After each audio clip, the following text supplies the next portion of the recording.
वही ज़िद, वही हसरत, न दर्द को कमी हुई। अजीब है मेरी मोहब्बत, न मिल सकी न ख़त्म हुई।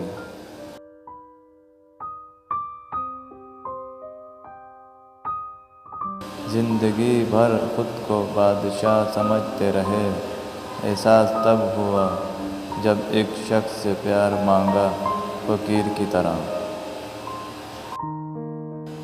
अंदर कोई झांके तो टुकड़ों में मिलूँगा, हंसता हुआ चेहरा तो ज़माने के लिए है। मुझसे इस बार मिलोगे तो समझ जाओगे कैसा होता है किसी शख्स का पत्थर होना।